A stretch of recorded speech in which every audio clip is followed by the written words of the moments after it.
Coast to coast. The Stephen A. Smith Show starts right now.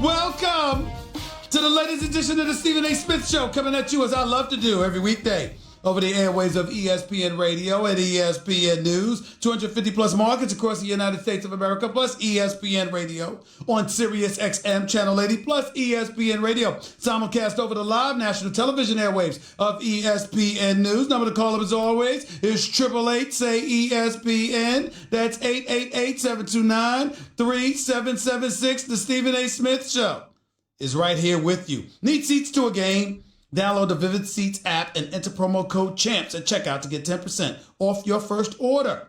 Don't buy just any seat. Get a Vivid seat. Time for Straight Talk, brought to you by Straight Talk Wireless. Best phones, best networks, no contracts. Ladies and gentlemen, we have a problem. We have a problem. And ladies and gentlemen, by the way, it ain't Houston, at least not for the moment. The Houston Rockets, for all intended purposes, up 1-0 on the Utah Jazz following a 32-point win over them in Game 1. Is expected to be the team that will be waiting for the Golden State Warriors once they finish this series against the Los Angeles Clippers. It was supposed to be 2-0. After beating them up in Game 1, they were up by 31 on the Clippers. In Game 2, with a little bit over 19 minutes left in the game, it was a foregone conclusion that the Los Angeles Clippers would return to the Staples Center down 0-2 in this best-of-7 Western Conference first-round series. And then something happened. Something happened. And I got news for you. It wasn't just one person. It was a multitude of things that happened, but my God, do we have ourselves a series. It's just 2 games in. It's 1-1. It returns to the Staples Center for games 3 and 4, Thursday night of this weekend, I think Sunday, and we get all of that. But the fact that the Los Angeles Clippers came back from the 31-point deficit, outscored the reigning defending 2-time champion Golden State Warriors 72-37 in the last 19 minutes of the game, ladies and gentlemen, we've got a problem. And here's why we have a problem if you're the Golden State Warriors. You don't have a problem because they gave up the 31-point lead. You don't have a problem because they forgot how to defend or just chose not to. You don't have a problem because they turned the ball over 14 times in that span and 22 times for the game. You don't have a problem because Steph Curry exploded in the second quarter, then went dry when it counted. You don't have a problem even because DeMarcus Cousins appears to have torn his quad and may be out for the remainder of the play. This is his very, very, very first playoff series of his career. And 1.5 games in, DeMarcus Cousins in all likelihood will be out for the remainder of the playoffs. We don't know that yet. We're waiting to hear the news. But Steve Kerr, the head coach of the Golden State Warriors, has informed us it's pretty bad. And if it's pretty bad, DeMarcus Cousins ain't coming back for these playoffs from this. And as a result, that could be a blow. But even that being said, that ain't the biggest reason that the Golden State Warriors have something to worry about. That ain't the biggest reason that the Golden State Warriors appear to be in a little bit of trouble. That ain't the reason that Steve Kerr should have had a sleepless night. Joe Lacob and Peter Guber should have had a sleepless night. Bob Myers should have had a sleepless night. Steve Kerr should have had a sleepless night. That ain't the reason. The reason, ladies and gentlemen, is Kevin Durant. Kevin Durant is the reason that we have a problem. Ladies and gentlemen, there's no way around this. Patrick Beverley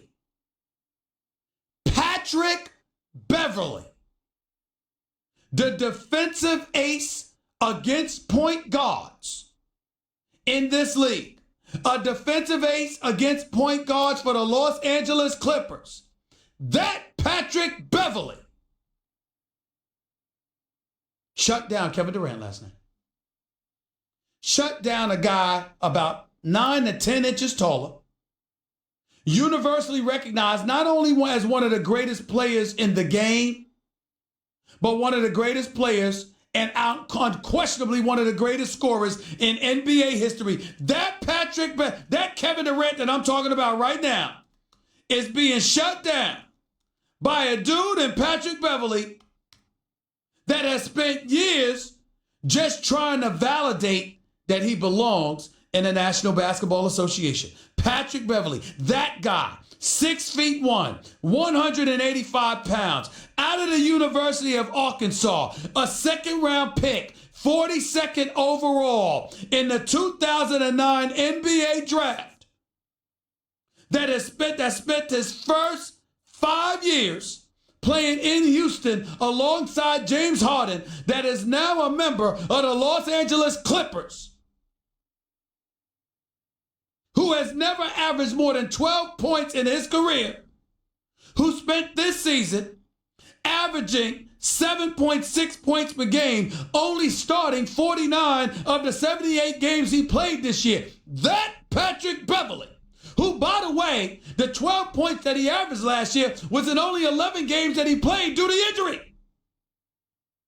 So essentially, he's really only been in 6 seasons in the league. Patrick Beverley has shut down Kevin Durant. Now, it's just one game.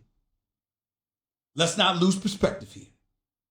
Kevin Durant is still one of the greatest players in the game. One of the greatest scorers that we've ever seen. Matter of fact, I got chewed out from some unnamed Hall of Famers. I won't give you their names. Chewed me the hell out because I said that I would pick Kevin Durant above Larry Bird as a small forward. But I got news for you. That damn prediction don't look good today. Kevin Durant was held to 8 attempted shots. 8 attempted shots. That Kevin Durant. Kevin Durant was forced to commit 9 turnovers. Ladies and gentlemen, Kevin Durant at some points didn't even look like he was interested in playing. Kevin Durant fouled out. And this is after a game 1 performance where he ultimately was ejected because him and Patrick Beverley coaxed him into a confrontation and Kevin Durant got himself ejected. So you follow that up with a pedestrian performance that led to you getting fouled out of the game? Ladies and gentlemen, Patrick Beverley attempted as many shots as Kevin Durant last night. Patrick Beverley attempted as many shots as Kevin Durant last night. You can't make this up. Kevin Durant, with no question, should take him in the post, call for the ball, and just turn around and shoot over him. There's no denying that. But for some reason, Kevin Durant has allowed Patrick Beverley to get inside his head. Back-to-back offensive fouls. Kevin Durant said to all of us, I just want to talk basketball. I just want to play basketball. Oh, we talking basketball now. We talk about playing basketball now. I don't want to hear anything about Kevin Durant in free agency. I don't want to hear anything about where Kevin Durant's going to land. I don't want to hear anything about whether or not he stays or he leaves from Golden State. None of that's relevant now. What's relevant now is that the Clippers have made this a series. They came back from a 31-point deficit in the middle of the third quarter and won this game. Now, there are other storylines to take from this. One of them being, my God, can we give more credit to Doc Rivers? I mean, do you not see the coaching job this man has done? Who would think to put Patrick Beverley on Kevin Durant? Who would make the adjustments that Doc Rivers has made? You down 31 points. Montrezl Harrell and these boys in the game. Effort. Shemet, who they got from the Sixers in the Tobias Harris trade, hitting a key 3-pointer to help win the game. Patrick Beverley defending and doing the things that he's doing. This is some sensational stuff that you simply can't deny, ladies and gentlemen. This is something to behold. This is something special. It can't be denied. And when you look at what's transpiring right now, Doc Rivers, I know Budenholzer won Coach of the Year because the year that the Milwaukee Bucks have had is undeniable. But can somebody tell me when they've seen a better job done by a coach than what Doc Rivers has done this year? Who's the star on this team? Lou Williams? A scoring machine, by the way? Who's the star? Who are these guys? Harold? Gallinari? Beverly? It's Lou Williams. Off the bench, instant offense, a scoring machine if ever there was one. As far as I'm concerned, I didn't want to talk about Sixth Man of the Year award. It's his. I didn't want to talk about Sixth Man of the Year award. It's his. It belongs to him. Doc Rivers, leading candidate, Coach of the Year honors. Once upon a time, it was Budenholzer, Malone in Denver, Nate McMillan in Indiana, who deserves some consideration. We weren't even talking about Doc. Now the only person that you can definitively talk about above Doc is Budenholzer, because with the job that Doc Rivers has done, my God, what can you say? There is something special that is taking place before our eyes in Los Angeles, and it has absolutely positively nothing to do with the Los Angeles Lakers. It is all about the Los Angeles Clippers. This is something special, ladies and gentlemen. It simply cannot be denied. 888-SAY-ESPN's the number of the call. That's 888-729-3776. And you know what that does too? That takes us into uncomfortable territory as we talk about not just Kevin Durant, but all of these stars. You see, so much has been made about the free agent class that's expected to be available this summer. Got Kevin Durant, got Klay Thompson, we got Kyrie Irving, we got Kawhi Leonard, we got Jimmy Butler, we got Kemba Walker. We got all of these guys. All of these guys. Ladies and gentlemen, I got news for you. The only one amongst them that's really showed up and showed out in the first game or two of these playoffs has been Jimmy Butler. When he dropped 36 in game one. Now, I understand that the Philadelphia 76ers romped the Brooklyn Nets last night. I consider that an aberration. My personal opinion is that, listen, that is just utter nonsense. I'm looking right now at the Philadelphia 76ers and how they played last night in their blowout victory over the Brooklyn Nets. And I got news for you. This is going to be a series. Sixers won 145-123. They were up by as many as 31 themselves. They blew the Nets out of the Wells Fargo Center in Philadelphia. Means nothing to me. It's one game in the playoffs. I once saw the Lakers lose by 40 in game one of a finals and win the damn series. One game doesn't mean anything to me. I'm looking at the level of production from the bench. I'm looking at a guy like Mike Scott who hit 5 or 7 shots, 3 or 5 from three-point range. I'm looking at Marjanovic, who had 16 points off the bench, 8 of 14 shooting. Really, really nice. Can I trust that to happen again in Brooklyn at the Barclays Center against these Nets with Atkinson coaching these teams, with this squad being the Rat Pack bunch that they are, with Russell, with Allen, with Carroll, with Harris, with Dinwiddie and these boys? I'm not counting the Nets out. I think this is potentially a 7-game series. Could the Sixers win it in 6? Sure. But I could see it going 7. Ben Simmons had a triple-double last night. Was sensational. The best player on the court for the Sixers. Where was he in game 1? The level of consistency that the Sixers lack alarms me. Lost 22 or 30 of their last 30 road games. 0-3 on the road against Boston last year. Lost that series to the Celtics. Lost 8 or 9 road games. Went tied in the series. Lost 8 of the last 9 road games. Went tied in the series. I can't definitively put the Sixers above that. I said it yesterday. I'll say it again. Brett Brown, I'm not wishing for this. I like this man. And I respect him. But if Brett Brown doesn't win this series, he's going to get fired. That may not happen if he loses to Boston or Milwaukee or Toronto. But if he loses this series to the Brooklyn Nets, he's not going to keep his job. I'm telling you what I know. It's not going to happen. It's not going to happen. So we look at the Philadelphia 76ers, and I'm looking at a Jimmy Butler last night 3 of 10, 7 points. No big deal. He showed up in game one.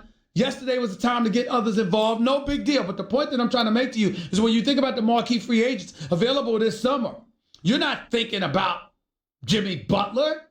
You're thinking about Kawhi, who lost to Orlando. You're thinking about KD, who let Patrick Beverley coax him into back-to-back offensive fouls inside of 47 seconds. You're looking at Klay Thompson. Where was he to stop the bleeding last night? Love Klay Thompson, one of the top 5 shooters of all time. Where was he to stop the bleeding last night? It can't all be Steph. Klay Thompson can shoot too. Klay Thompson's a big-time shooter, one of the top 5 all time. As far as I'm concerned, 6 of 11 from the field, just 1 of 4 from three-point range, 17 points. Not a bad day, but minus 15 for the Warriors when he was on the court last night. I'm just looking around. I'm paying attention. And what I'm saying is, you're looking at these marquee guys. I got news for you. We got to start asking ourselves a question. Who amongst these guys are worth $200 million? Who amongst these guys are worth being the face of the franchise? I'm not talking about all-stars. They're all-stars. I'm not talking about money play. I'm not talking about players that are big-time players. I get that. I'm talking about making them the face of your franchise. Handing the baton. Butler and Kemba doesn't qualify. Nobody's looking to them for that. Those are secondary players. All-stars, but secondary players. But when you talk about stars, the face of a franchise, even Klay, secondary player. You're talking about him being, by secondary, I mean extremely complimentary. You're talking about those guys. But Kevin Durant, Kyrie Irving, Kawhi Leonard, those are individuals vying to be the faces of a franchise. I had people asking me this morning, is it possible that the reason why KD is having a problem is because he's got 1 foot in, 1 foot out of Golden State? I don't know the answer to that damn question.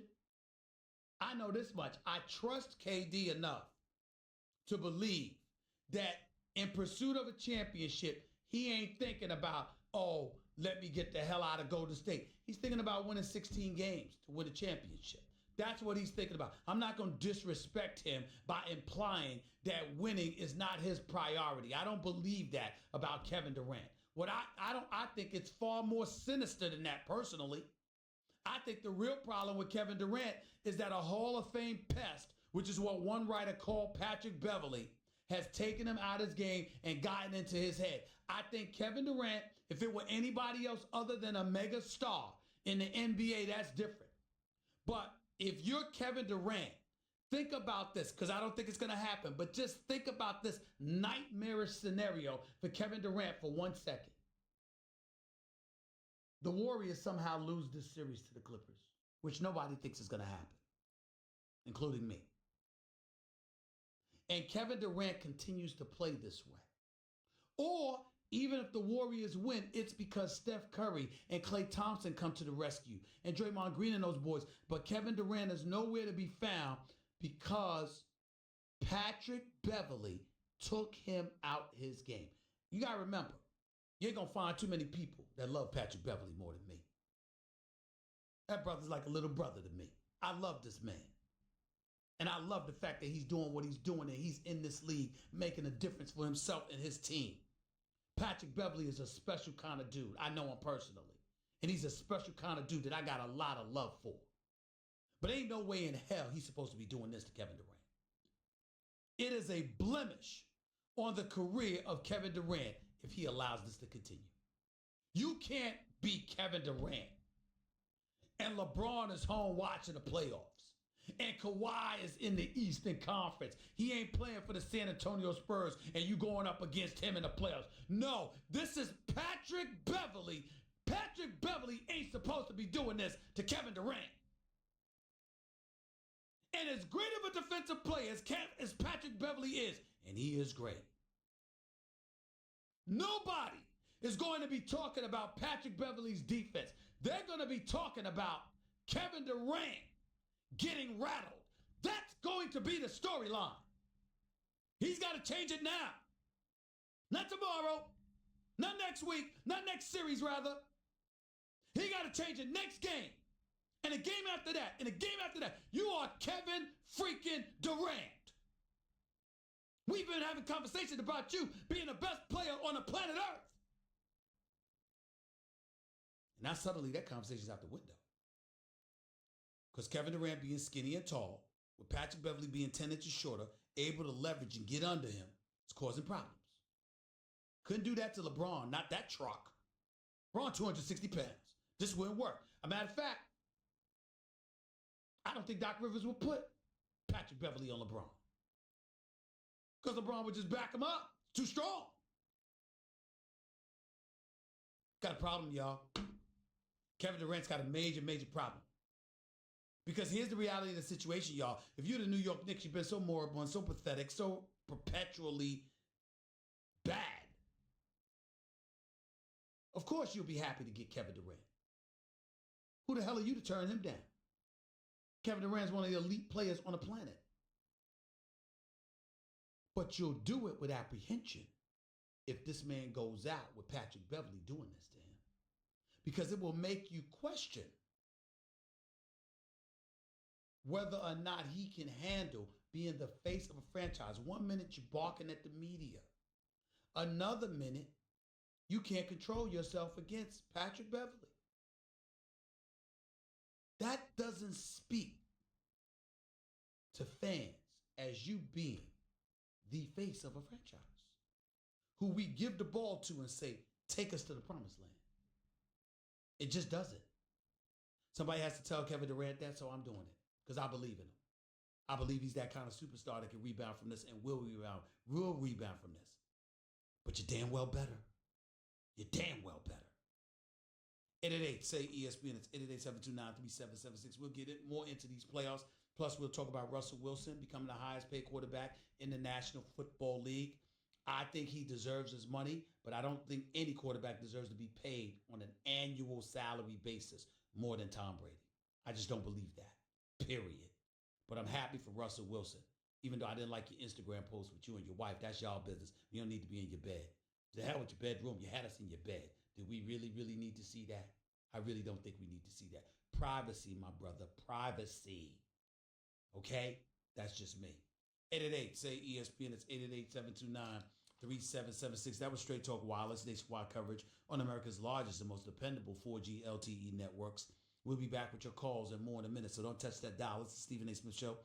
ESPN Radio, ESPN News. By the way, when you're hiring, you don't want to waste time sorting through dozens of irrelevant resumes, do you? You want an efficient way to get to a short list of qualified candidates. That's why you need Indeed.com. Post a job in minutes, set up screening questions based on your job requirements, then zero in on qualified candidates using an intuitive online dashboard. Discover why 3 million businesses use Indeed for hiring.